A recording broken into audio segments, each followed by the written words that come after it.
Yemek sepeti yanında, aklındaysa kapında. Bal kabaklı tarifler deyince aklınıza muhtemelen bal kabağı tatlısı ve kremalı bal kabağı çorbası geliyordur. Ama ben sonbahar ve kışın en güzel meyvelerinden olan bal kabağının hakkını verelim istedim. O yüzden daha önce hiç denemediğiniz birbirinden güzel bal kabaklı tarifler hazırladım. Peki neler?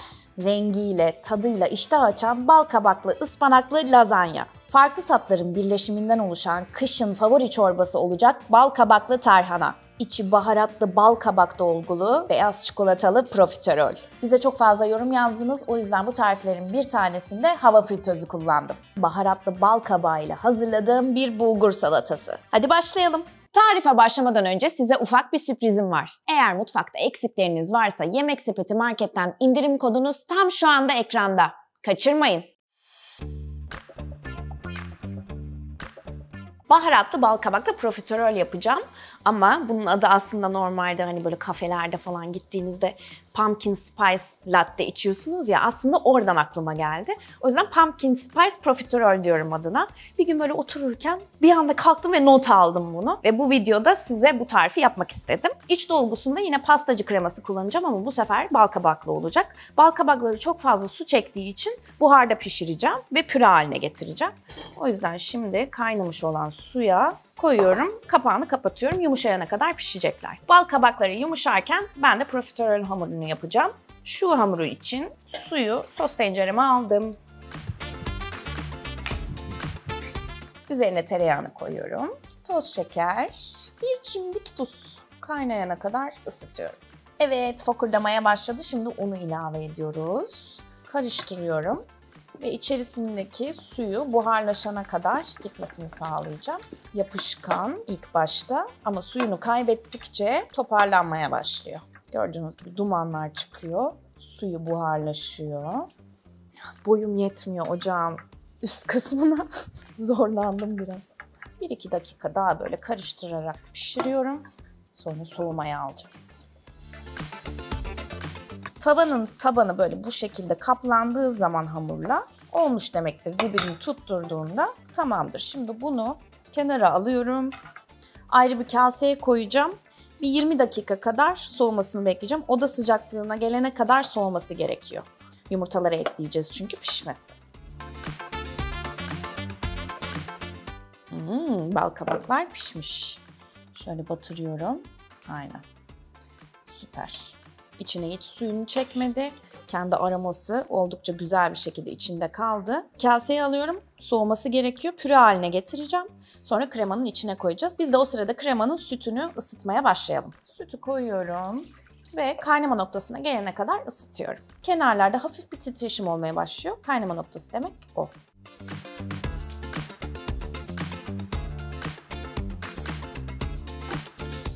Püremiz soğudu. Şimdi içerisine pudra şekerini koyuyorum. Yumurta sarısı, mısır nişastası var, vanilin ve pumpkin spice'ın baharatları geliyor. Tarçın, toz zencefil ve muskat cevizi. Oh, çok güzel kokuyor. Karıştırıyorum şimdi. Bu böyle bir harç olacak ve sütle birlikte buluşacak. Bu pumpkin spice latte'yi herkes çok seviyor. Ben çok şaşırdım mesela. Herkes bu dönemi bekliyor, sonbaharı falan kafelerde çıksın diye.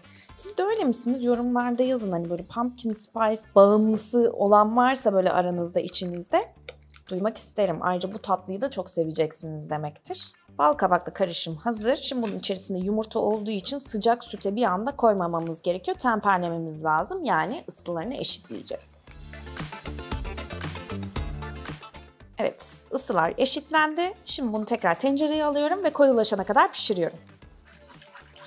Bir anda koyulaşmaya başladı. 1-2 dakika sonra ocaktan alacağım. Hafif pütürleri var bal kabağından dolayı. Bal kabağı da zaten lifli bir meyve olduğu için çok normal. Ben bilerek süzdürmedim böyle ağzımıza ufak ufak gelsin diye. Ama siz dilerseniz daha sonra böyle bir çırpıcıyla pürüzsüz hale getirebilirsiniz. Şimdi bir tadına bakacağım. Ağzım sonunda öyle güzel kokuyor ki baharatı.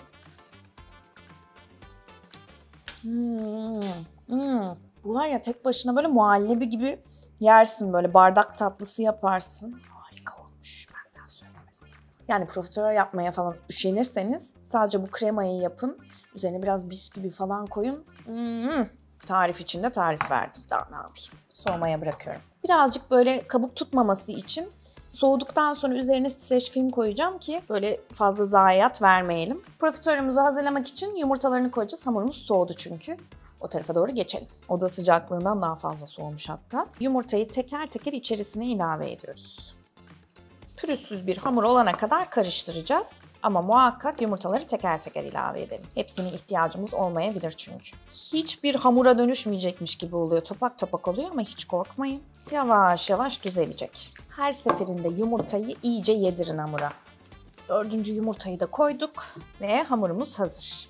Şimdi bunu sıkma poşetine alacağım ve buzdolabında biraz dinlendireceğim. Ama bekletmeden de oluyor. Hiç dert etmeyin. Sadece şekil vermede çok daha kolay oluyor buzdolabında bekletmek. Şöyle toparladım. Siz eğer sıkma poşetiniz yoksa kaşıkla da yapabilirsiniz. O yüzden dert etmeyin. Hiçbir şey dert değil. Rahat olun. Hamuru şimdi tepsiye yuvarlaklar halinde sıkacağım. Dikkatli olalım. Şimdi iyice katılaştı zaten, o yüzden kolaylıkla şekil alacak. Ucunu şöyle çekiyoruz. Böyle olabilir, hiç sıkıntı değil. Daha sonradan suyla şekil vereceğiz zaten. Şimdi aralarda yaklaşık bir 4 santim kadar boşluk bırakarak bu şekilde tepsiye yuvarlaklar yapıyorum. Biraz büyük sıkıyorum. Kocaman profiterollerimiz olsun. Profiterol demek ne kadar zor, profiterol. Şimdi yanıma bir tane su koydum. Parmağımla şöyle alıyorum. Üzerlerinde böyle minik kuleler yaptım ya, onları böyle pıt pıt düzeltiyorum. Sadece eliniz hafif ıslansın ve şöyle şeklini verin. Fırını önceden 175 dereceye ayarladım. Bir güzel ısındı fanlı ayarda. Şimdi bunları yaklaşık 20-25 dakika kadar pişireceğim. Ama sakın kapağını açmayın pişerken. Yoksa böyle kendilerini bırakırlar ve şişmezler. Kendilerine bir 25 dakika kadar bay bay diyoruz.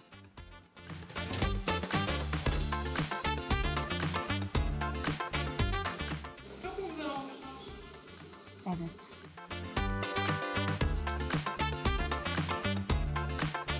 Açmıyoruz ama açtığımız anda olurlar. O yüzden dakikamıza sadık duracağız.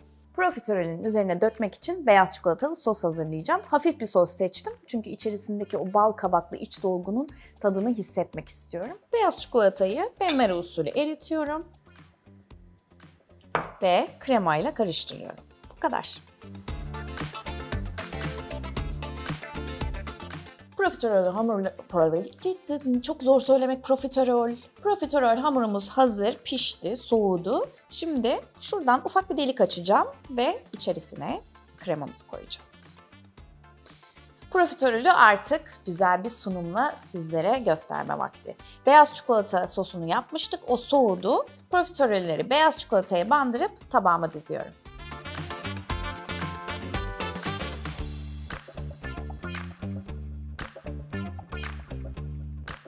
Üzerine tarçın serpiştirip bitiriyorum.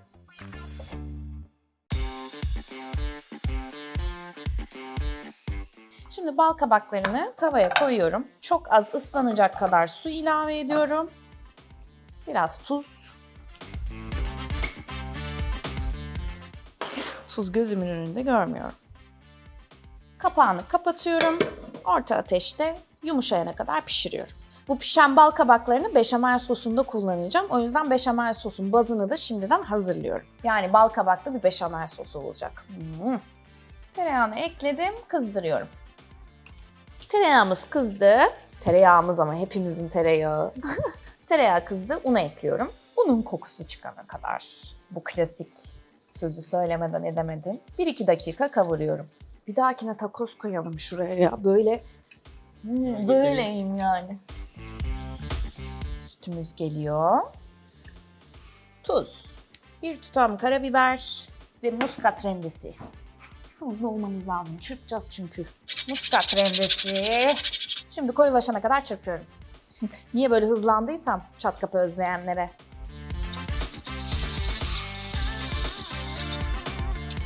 Beşamel koyulaştı. Bal kabakları da yumuşadıktan sonra püre haline getireceğim ve beşamel sosun içerisine koyup karıştıracağım. Bu tamam. Şimdi iç harcı için olan ıspanaklı harcımızı hazırlayalım. Zeytinyağını tavada kızdırıyoruz. Bal kabağı ön planda olsun istiyorum. O yüzden birazcık daha böyle hafif tuttum harcını. Yağımız ısındı. Sarımsağını da ekliyorum. İnternette dolaşırken tariflerde bir baktım, bal kabaklı makarna sosu oldukça fazla kullanılıyor. Güzel makarna sosunda da güzel duruyor, böyle turuncu turuncu. Dedim ki ben bundan bir lazanya yapayım. Lazanya yaparsam da kıymalı yaparsam belki o domatesli sosla falan çok karışır, rengini belli edemez. O yüzden bir yeşil gerekiyor dedim. Ve ıspanakla birlikte birleştirmeye karar verdim. Pırasa da çok yakışır. Yani ıspanak yerine pırasa kavurması da koyabilirsiniz. Beni daha fazla konuşturmayın. Tavaya ekliyorum ıspanağı. Yoksa soğanlar yanacak. Tuzunu, karabiberini koyup tatlandırıyorum. Ispanak kavurmamız hazır. Ocağı kapatıyorum, kenara alıyorum. Sıra birleştirmede. Bal kabağı püresini beşamele ekliyorum. Karıştırıyorum.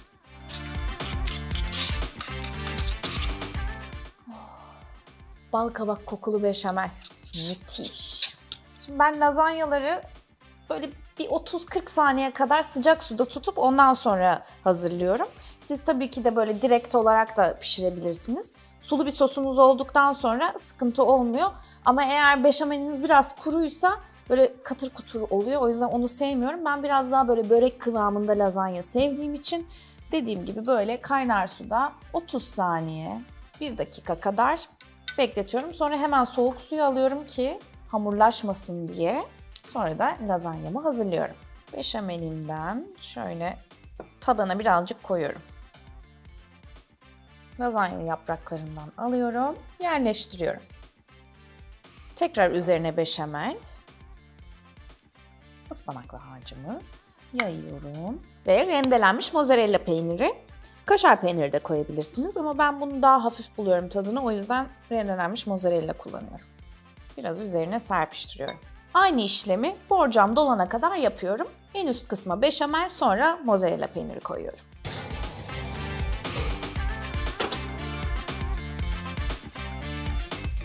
Lazanyam da pişti. Fırından çıkardım. Oda sıcaklığında biraz beklettim. Şimdi dilimliyorum. Üzerine gezdirmek için ada çayını tereyağında kızdırdım.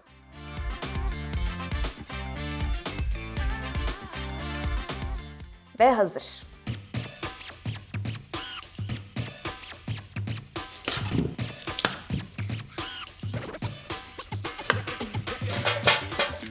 Bizim geleneksel tarhana çorbamız bal kabağıyla inanılmaz yakışıyor. Daha önceden bir restoranda denedim ve bayıldım tadına. Ama ben size tabii ki de bu tarifi verirken biraz da kendimden bir şeyler katmak istedim. Üzerine bir kıtır yapacağım ve bu kıtırı bal kabağını soyarken elde ettiğim kabuklardan yapacağım. Daha önce sonbahar mezelerinde zaten ben yine böyle bir kabukları değerlendirmiştim. Bir çıtır yapmıştım ama bu daha farklı olacak. Eğer sonbahar mezelerimizde izlemediyseniz şuradan bir yerden izleyebilirsiniz, haberiniz olsun. Her ikisinin de üzerine zeytinyağı alıyorum. Soğanları da ekliyorum. Onları da şöyle çabuk pişmesi için biraz ayırıyorum. Bunu illa fırınlamanıza da gerek yok bu arada. Tencerede normal böyle işte mercimek çorbası yaparken patates, soğanı kavuruyorsunuz ya, o şekilde de yapabilirsiniz. Ben biraz daha tadı böyle ortaya çıksın diye fırınlamak istedim. Üzerine tuz, karabiber döküyorum ve bu bitiyor. Karıştırıyorum. Çorbanın içerisinde havuç da olacak ama havuçları fırınlamıyorum. Neden? Çünkü onların tencerede terlediğinde şeker oranı daha fazla çıkıyor. Fırınladığım zaman biraz kuruma oluyor. O yüzden onları koymuyorum. Bu artık fırına girmeye hazır. Geldik diğerine. Yine ona da bir tuz, karabiber koyalım. Biraz toz kırmızı biber. Sarımsak tozu koyuyorum. Bunu da şöyle bir güzel karıştırıyoruz. Koyduğum toz kırmızı biber acıydı. O yüzden böyle birazcık da acılık versin istiyorum çorbaya. Ve iyice yayıyorum. Kuruturken bunu ara ara böyle bir karıştıracağım ki her yere eşit bir şekilde kurusun. İkisi de fırına gitmeye hazırlar.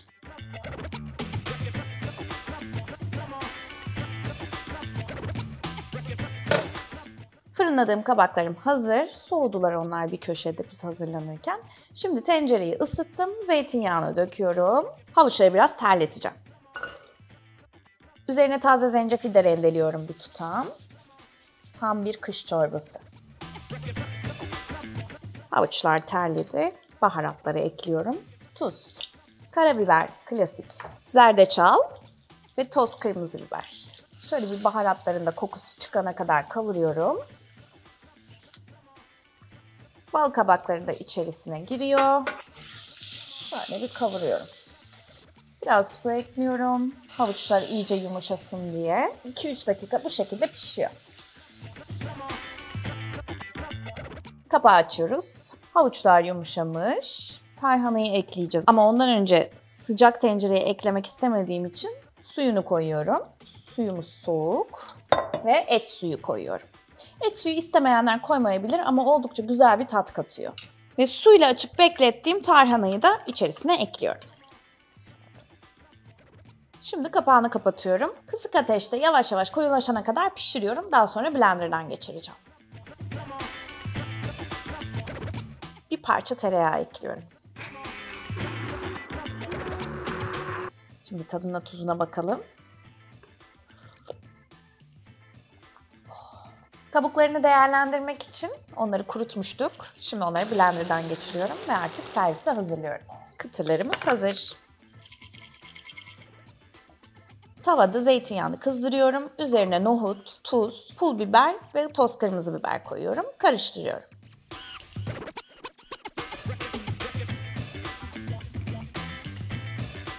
Normalde bal kabaklı çorbada zaten krema kullanıyoruz.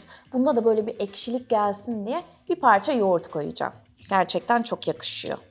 Şaşırmayın. Baharatlı nohutlar geliyor. Bu biraz böyle çorbayla aş birleşimi gibi düşünebilirsiniz. Kabukları değerlendirdiğimiz kıtırı da koyuyorum. Ve nane ile süsleyip bitiriyorum.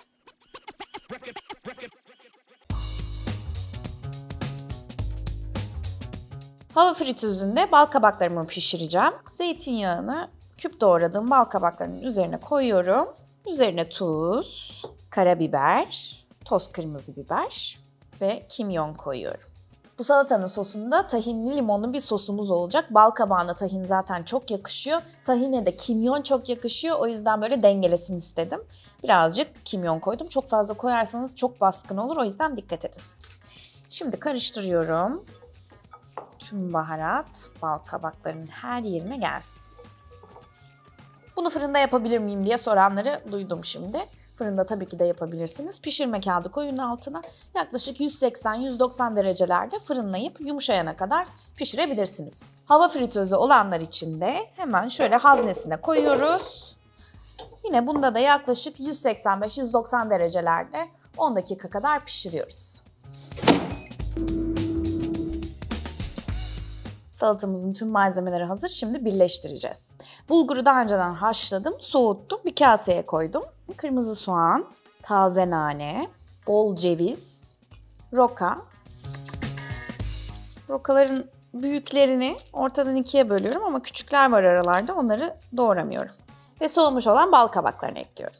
Tahinli, limonlu, sarımsaklı bir sos yapıyoruz. Zeytinyağı koyuyorum. Limon suyu, tahin ve bir diş sarımsak rendeliyorum. Tuzunu da unutmayalım. Çırpıyorum. Bir tık koyu oldu. Suyla açıyorum. Şimdi içerisine bir miktar koyacağım. Sonra üzerine biraz gezdireceğim. Karıştırıyoruz. Bu böyle tek başına bir öğün olarak da tüketilebilir. Ya da böyle et yemeklerinin, tavuk yemeklerinin yanına çok yakışır. Salatayı servis tabağına alıyorum ve bitti. Üzerine sos gezdiriyorum.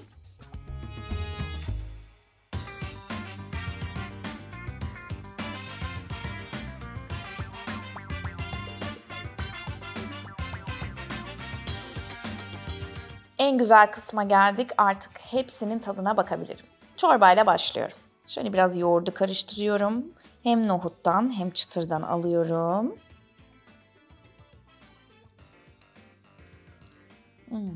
Anne eli değmiş gibi. O kadar güzel ki.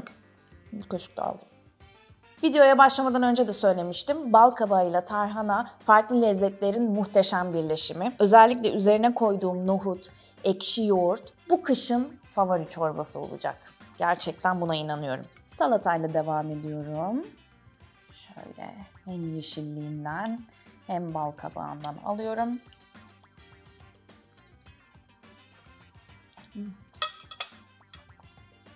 O kadar büyük lokma alıyorum ki bitmiyor. Bu bal kabaklı bulgur salatası kesinlikle bir proteinin yanında yan yemek olarak yenilebilir. Hem ılık bir salata olarak da sunabilirsiniz misafirlerinize. Yanına tavuk kızartabilirsiniz, köfte olabilir, balıkla da iyi gider. Çok çok güzel, çok lezzetli. Tat dengesi çok iyi. Bal kabağı, tahin sos mükemmel bir şey zaten. Bulgur da ona eşlik ediyor. Roka da birazcık aroma katıyor. Muhteşem.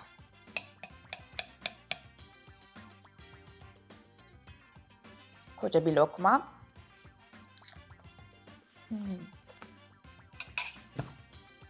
Lazanyanın içerisinde gerçekten bir harmoni oluşturmuşlar. Harika bir lezzet uyumu. Lazanya zaten yumuşacık mis gibi pişmiş. Üzerine kızdırdığımız tereyağlı adaçayı da son noktayı koymuş gerçekten. Daha önce lazanyayı farklı şekilde denemeyenler mutlaka bunu denesinler. Vejetaryenler için de oldukça güzel bir alternatif lazanyaya. Kesinlikle deneyin. Geldik en tatlı kısma. Şimdi profiterolümü alıyorum. Ekip arkadaşlarım böyle yememi istediler. Yoksa ben çatalla yiyecektim. Haberiniz olsun. Koca bir ısırık alıyorum şimdi. Bundan sonra profiterolü böyle mi yiyeceksiniz acaba? Bence öyle. Çok iddialı. Ben bundan 4 tane falan yerim muhtemelen. Klasik profiterole bir alternatif olmuş. Çünkü çok hafif. Normalde çikolata sosu birazcık ağırlaştırıyor profiterolü ama bu tam olarak yenilebilir pumpkin spice latte olmuş. İçenler ve sevenler için bunu bu şekilde anlatabilirim. Çok güzel. Bir tane daha yiyesim var ama çekim sonrası yerim artık. Bakın size şöyle iç dolgusunu da göstereyim. Hem hamuru pofur pofur hem de iç dolgusu muhteşem kıvamda. Birbirinden güzel bal kabaklı tariflerin sonuna geldik. Umarım size ilham olabilmiştir ve beğenmişsinizdir. Beğendiyseniz biliyorsunuz artık beğen tuşuna basmayı unutmayın. Ve hala abone olmadıysanız abone olursanız çok seviniriz. Bir sonraki videoda görüşmek üzere. Yorumlarınızı bırakmayı unutmayın. Bay bay. Yemek sepeti yanında, aklındaysa kapında.